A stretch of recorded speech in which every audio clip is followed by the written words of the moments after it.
The city had once been proud of its speed. Cars flowed like metal rivers. Glass towers reflected the sun with sharp confidence. And sidewalks were designed only for movement, not for pause. People walked fast, spoke fast, and thought even faster. Nature was something remembered from childhood holidays or seen through screensavers on office computers. Lynn had lived in the city for nearly 20 years. She loved its energy, its ambition, and its promise. Yet recently, something felt wrong. Each morning, as she stepped out of her apartment, she noticed the same silence, not the peaceful kind, but a hollow one. Birds were rare, trees stood isolated, trapped in small concrete boxes. Even the wind seemed confused, rushing between buildings without direction. Lynn worked as a language teacher, helping adults rediscover confidence in English. She often told her students that language was alive, that it evolved, adapted, and reflected how humans understood the world. One evening, after a long class about metaphors, a student asked her a simple question. Why do so many English expressions come from nature when we barely see nature anymore? That question stayed with her. In the following weeks, Lynn began paying closer attention to the words people used. Meetings were full of terms like targets, pipelines, bottlenecks, and deadlines. Conversations sounded mechanical, as if people themselves were extensions of machines. Even emotions were described efficiently, compressed into short phrases with no room to grow. One Saturday morning, Lynn joined a small community walk organized by local volunteers. The goal was simple: to imagine how the city could be rewilded. The word sounded strange at first. Rewilding. It suggested not decoration, but restoration, not control, but cooperation with nature. The group stopped at an abandoned parking lot, cracked and grey.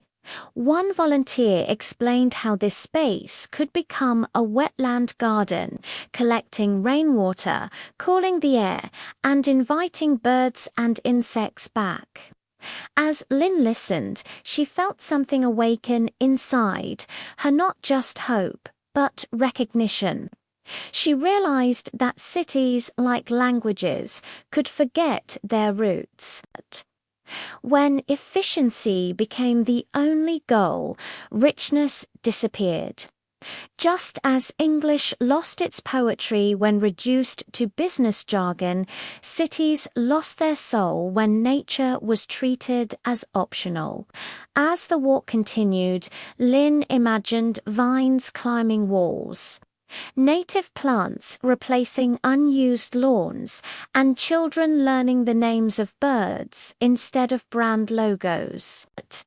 She imagined new conversations emerging slower, more descriptive, more human. That night, Lynn rewrote her lesson plans.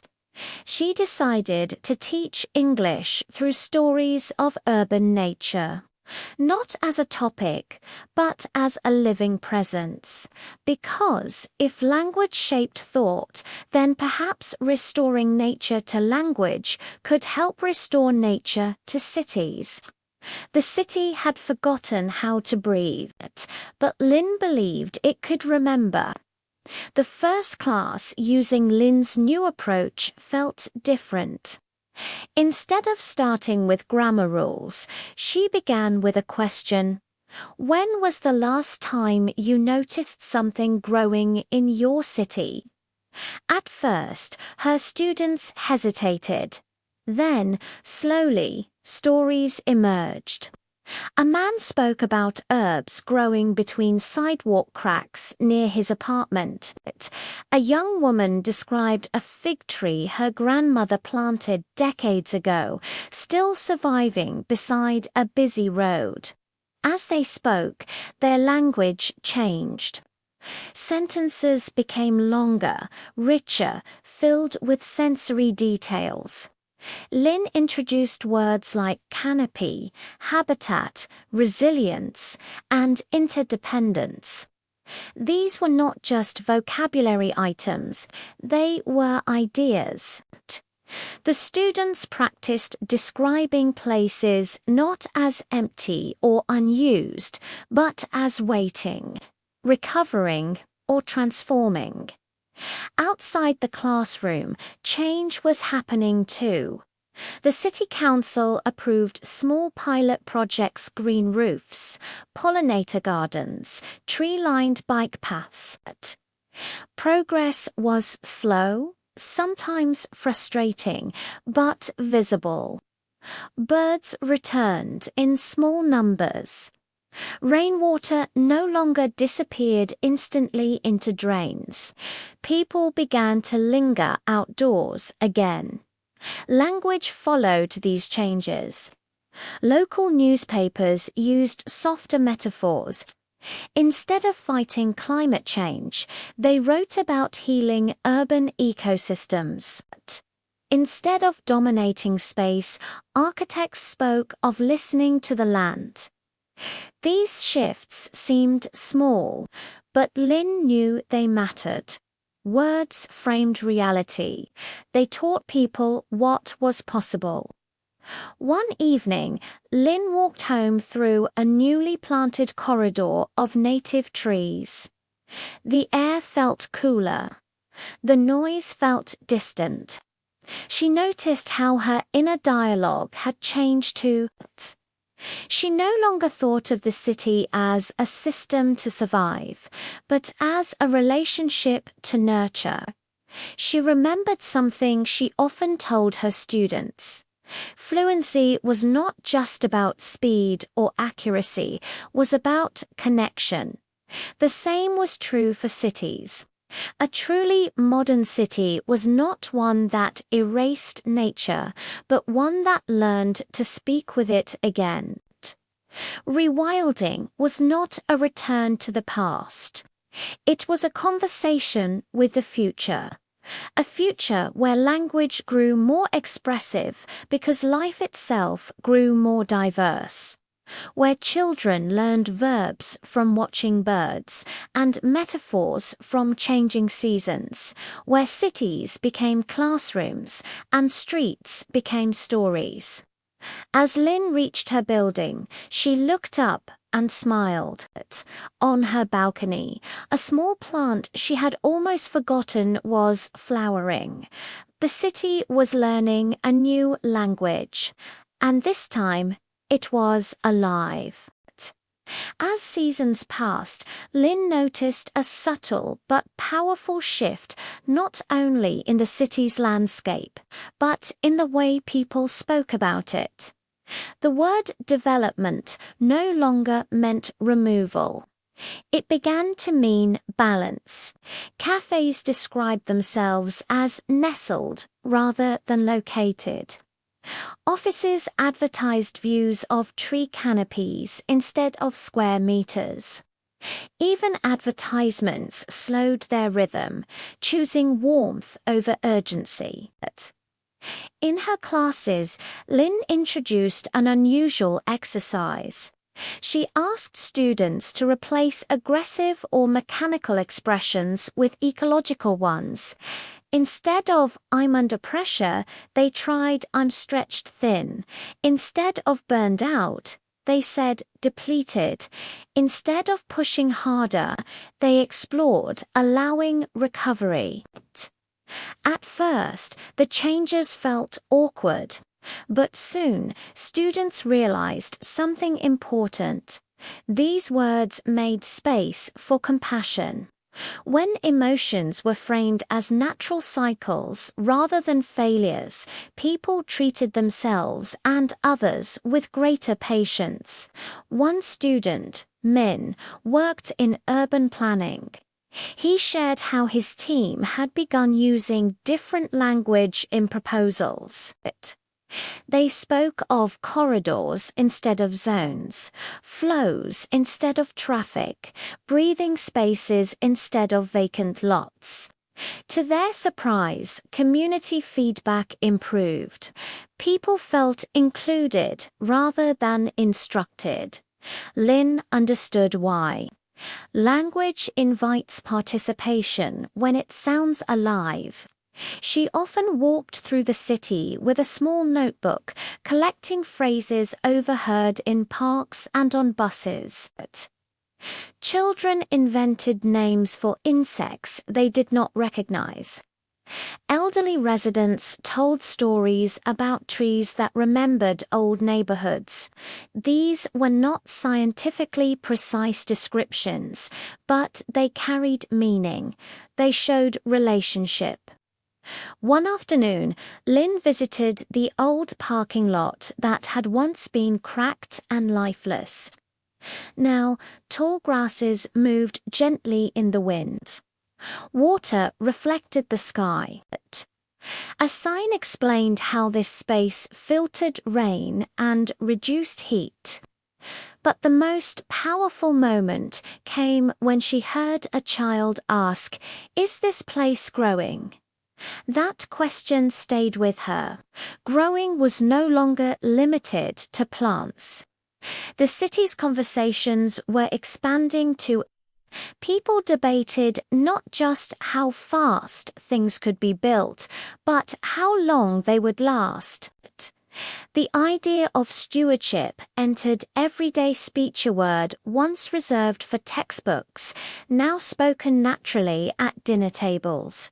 Lynn realized that fluency was evolving.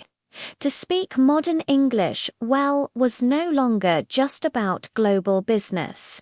It was about expressing care, complexity, and coexistence. The vocabulary of renewal was taking root, and like all living languages, it spread quietly through stories, shared spaces, and attentive listening.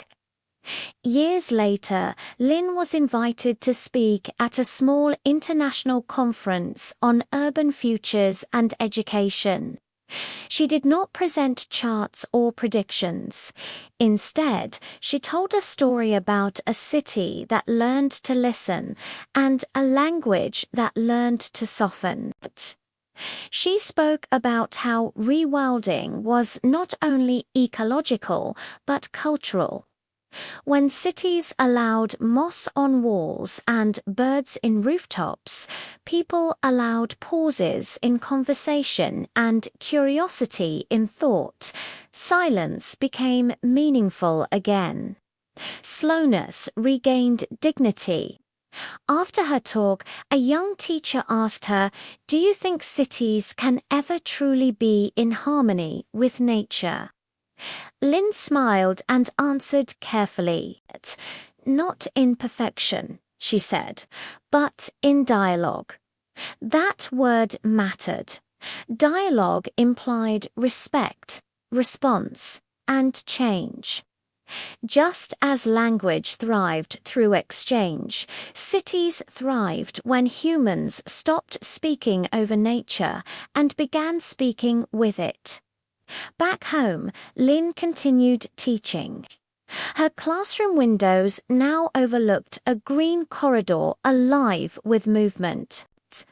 Students sometimes paused mid-sentence to watch birds land on branches. No one rushed them. Observation had become part of learning. She noticed that her students were not only becoming better English speakers, they were becoming better narrators of their own lives. They used language to describe connection, uncertainty, and hope. Their essays no longer sounded generic. Each voice carried place, memory, and intention. One evening, Lynn walked through the city at dusk. Lights glowed softly among leaves. Insects hummed beneath street lamps. The city no longer felt like a machine pretending to be alive. It felt alive, honestly and imperfectly. She thought about the future, about children growing up bilingual in technology and nature, fluent in data and metaphor. She imagined cities where learning happened everywhere, on rooftops, in gardens, along rivers that once ran underground. Rewilding, she realized, was a form of storytelling. It rewrote the narrative of what cities were for, and language was its most powerful tool. As Lynn reached home, she opened her window and let the night air in. The city spoke back, not in noise, but in rhythm. A living city needs a living language, and both must be cared for every day. As the city changed, Lynn began to notice a shift not just in vocabulary, but in grammar itself. People spoke differently about responsibility. Sentences moved away from passive constructions. Instead of mistakes were made, people said, "We chose poorly." Instead of "nature was destroyed," they admitted, "We removed what we did not understand." This change mattered. In her classes, Lynn introduced what she called the grammar of belonging. She asked students to observe how pronouns shaped meaning. It created distance. They created separation. But we created accountability. Students rewrote news headlines as exercises.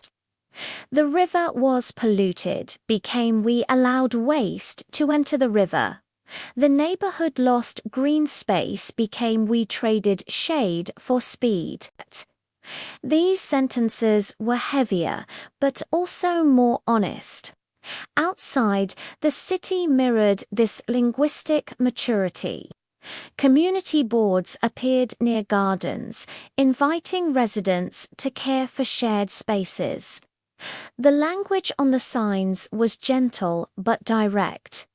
This place survives because you notice it. There were no threats, no rules written in harsh capitals. Trust replaced control. Lynn watched children correct adults when they stepped off paths into newly planted areas, not with anger, but with explanation. "The soil is resting," they said. Resting, even the ground was allowed dignity. She realized that grammar was never neutral. It taught people how to position themselves in the world.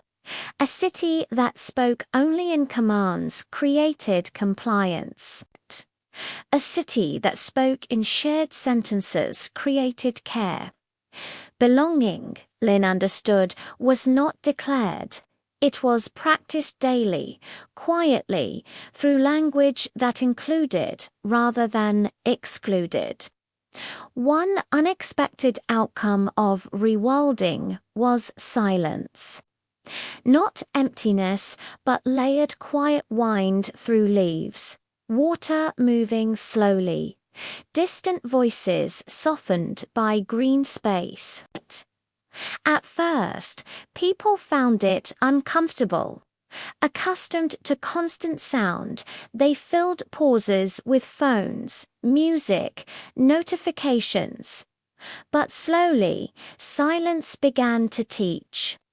In Lynn's classroom, moments of quiet no longer felt awkward. After reading a paragraph, students paused before responding. They searched for words that matched their thoughts instead of rushing toward correctness. But fluency deepened, not through speed, but through presence. The city followed the same rhythm. Traffic patterns changed. Some streets were closed on weekends. Markets replaced parking spaces.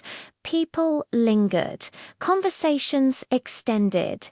Listening improved. Lynn noticed that metaphors returned to everyday speech. People described ideas as taking root, plans as still forming, conflicts as needing space to settle.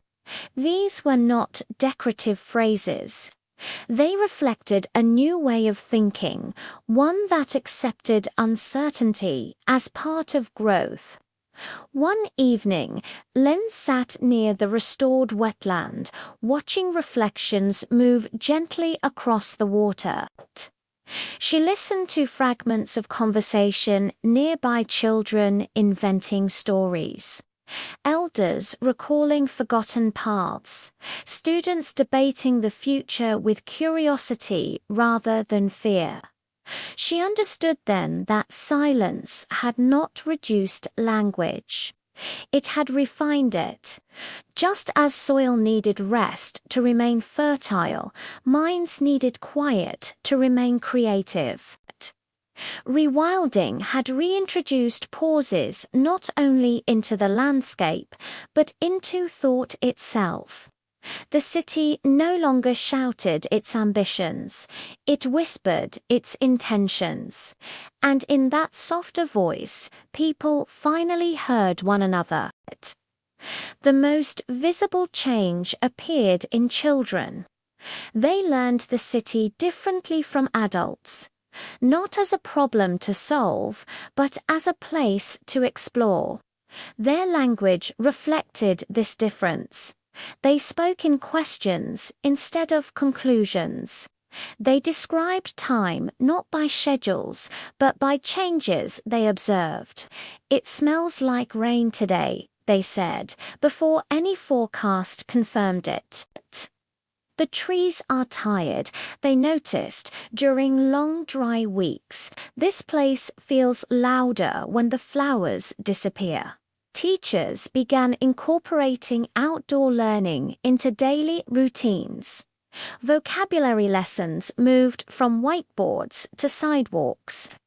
Students practiced adjectives by touching bark, listening to insects, watching shadows stretch and shrink. Language was no longer abstract. It was anchored in experience. Lynn often visited these classes as a guest. She noticed how children learned verbs first flow, cling, scatter, return. These words carried movement and life. Nouns followed naturally, but they were flexible, never rigid. A puddle could be a mirror. A leaf could be a map. Grammar emerged through observation. If the sun disappeared, sentences shifted. If the wind arrived, stories changed direction. Children did not separate language from environment. They understood instinctively that words responded to the world around them. Adults, watching quietly, felt something loosen inside themselves. Many realized they had learned language as a system to master, not a relationship to maintain. Rewilding offered a second chance not to relearn grammar, but to relearn attention. The city listened to its youngest speakers, and in doing so, it discovered patience. As years passed, older neighborhoods began reclaiming their original names rooted in rivers, trees, soil, and seasonal patterns. Streets once labeled by numbers or industries regained identities shaped by memory. A road became Willow Passage. A square became Rain Rest. A former factory zone became River Bend Commons. These names did more than beautify maps. They changed behavior. People slowed down, They asked questions. They told stories about why places were called what they were. Language restored memory. Memory restored care. Lynn noticed how people introduced their homes differently. They no longer said, "I live near the mall." They said, "I live where the evening light touches the water." These descriptions were less efficient, but far more human. The city, once obsessed with expansion, began valuing continuity. Progress was no longer measured only in height or speed, but in resilience and belonging. Lynn reflected on how English learners often feared making mistakes. Yet cities, like languages, grew through revision. Missteps were not failures, they were feedback. Rewilding did not erase concrete or technology. It taught them restraint. It reminded humans that permanence was an illusion and adaptability was strength. One evening, Lynn stood on a bridge overlooking a restored stream. The water moved slowly, confidently, unconcerned with observation. She whispered the name of the place aloud, tasting its rhythm. Names mattered. Words mattered. They shaped how people stayed. The city remembered who it was not by looking backward, but by listening forward. The next transformation did not come from soil or seeds, but from screens. As cities became greener, technology did not disappear. Instead, it softened. Sensors once used only to control traffic were repurposed to monitor tree health and soil moisture. Data dashboards began including birdsong levels and temperature differences between shaded and exposed streets. Lynn noticed that even digital language changed. Interfaces replaced commands with invitations. Optimize output became balance resources. Maximize efficiency became reduce strain. Artificial intelligence systems were trained not only on numbers, but on patterns of living systems. They learned rhythms instead of deadlines, cycles instead of constant growth. In Lynn's classroom, students discussed how technology could support attention rather than fragment it. They practiced describing systems not as tools to dominate, but as partners to collaborate with. Their English grew more precise, yet more humane. One student described a city app that suggested walking routes based on shade and seasonal flowers. Another imagined AI that adjusted lighting according to moon phases rather than fixed schedules. What surprised Lynn most was not the ideas themselves, but the language used to express them. Students spoke with humility. They used conditional forms "might could," "if we listen." Certainty gave way to curiosity. The future, it seemed, no longer demanded loud confidence. It required careful listening. Technology, once designed to speed everything up, was learning how to slow things down. And language followed, adapting to a world where intelligence meant awareness, not control. On a quiet morning, Lynn walked through the city with no destination. She followed sounds, light, and instinct. The streets felt less like instructions and more like suggestions. She thought about how sentences worked. A good sentence did not rush to finish. It unfolded. It allowed clauses to breathe. Meaning emerged through connection, not compression. The city now felt like that kind of sentence. Parks flowed into streets. learning flowed into daily life. Conversations crossed generations without effort. No single voice dominated. Each part supported the whole. Lynn understood that rewilding was never complete. It was a continuous practice, like speaking a language fluently. You did not finish learning it, you lived it. She passed a group of children planting saplings beside elders who told stories. Nearby, students recorded observations for school projects.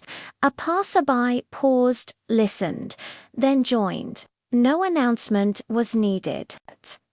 The city did not feel perfect.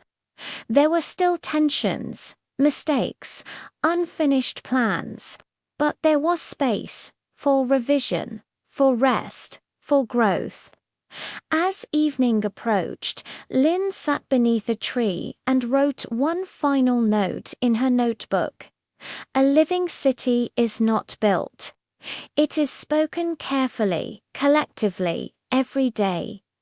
She closed the book, knowing the story did not end there. Like language, it would continue reshaped by every voice, every choice, every season. The city was no longer trying to say everything at once. It had learned to listen. For a long time, cities had been designed to give answers.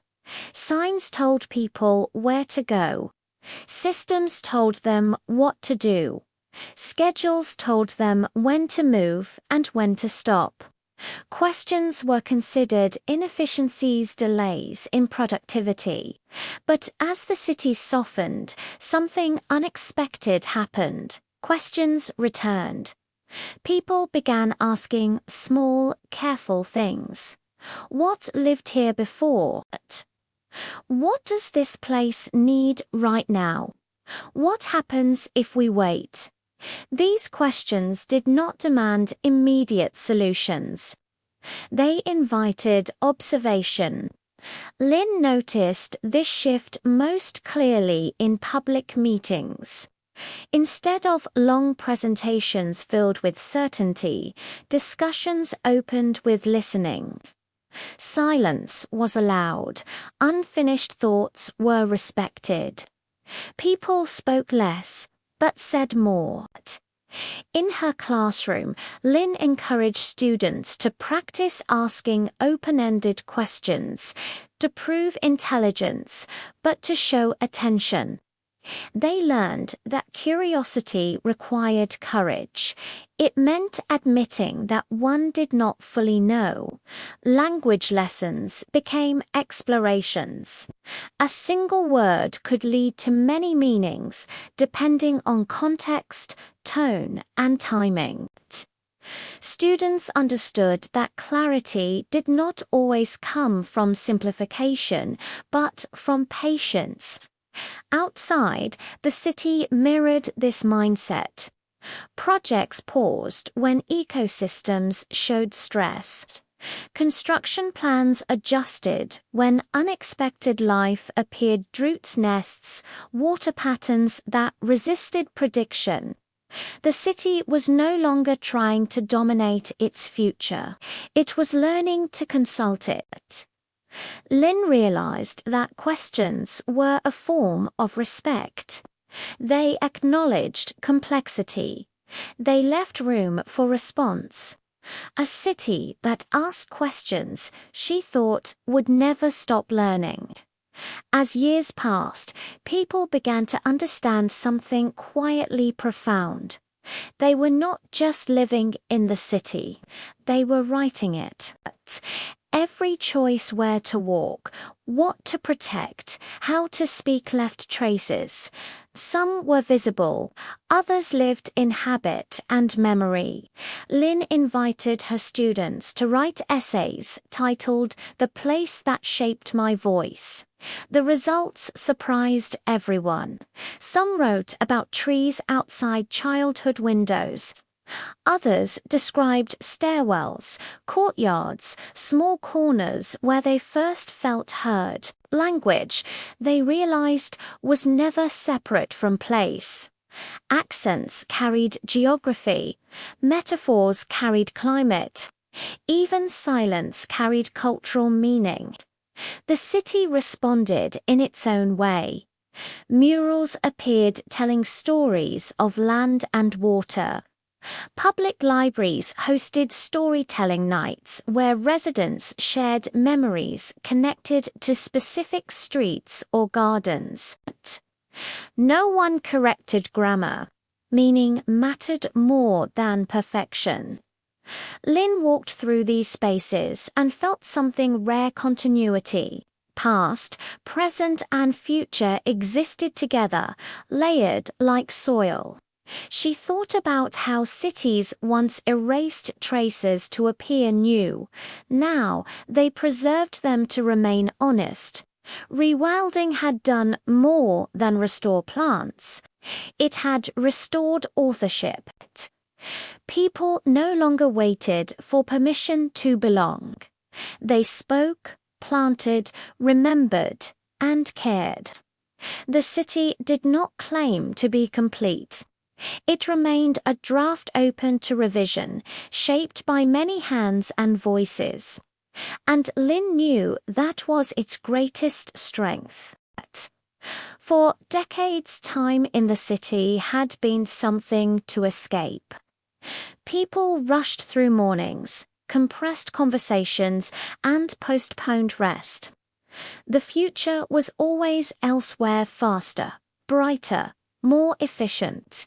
The present felt temporary, something to endure. But rewilding changed the way time behaved. Seasons became noticeable again. People recognized the slow arrival of heat, the gentle retreat of light. They stopped expecting the city to feel the same every day. Variation was no longer a problem to fix. It was a signal to observe. Lynn noticed how this altered speech.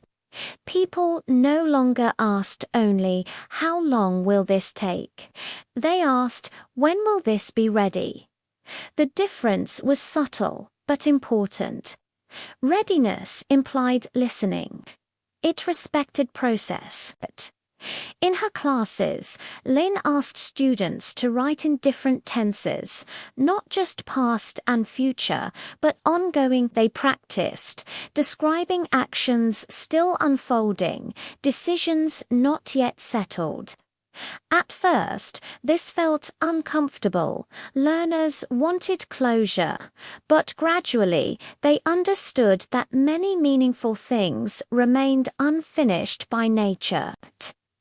The city reflected this acceptance. Some projects were designed to evolve over decades. Trees were planted not for immediate beauty, but for future shade. Children were taught to care for spaces they might never fully enjoy themselves. Time slowed not because productivity disappeared, but because attention deepened. Lynn realized that when a city allowed time to stay, people stopped living only for outcomes. They began living for continuity. One afternoon, Lynn's students asked her a question she had not expected. "What will remain?" they asked, "when we are gone?" The room grew quiet. They discussed monuments, buildings, and records. But these felt incomplete. Someone mentioned trees planted by unknown hands. Another spoke of habits passed quietly from one generation to the next. Lynn guided them toward a realization. Cities did not leave answers behind. They left conditions. They left soil that could either support life or resist it. They left language that could either invite care or encourage neglect.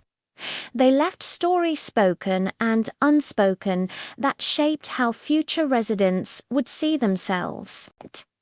Outside, the city carried these thoughts visibly. Plaques no longer celebrated only individuals, but moments of collective choice. A restored riverbank included a simple inscription: "This place survived because people chose patience." Lynn walked home that evening beneath branches heavy with leaves. She thought about how legacy was often misunderstood as permanence. In truth, it was adaptability. A living city did not demand to be remembered exactly as it was. It offered tools, values, and space for others to continue the story. She opened her window and listened. Somewhere nearby, children laughed. Water moved quietly. The city did not announce its achievements. It trusted the future to notice.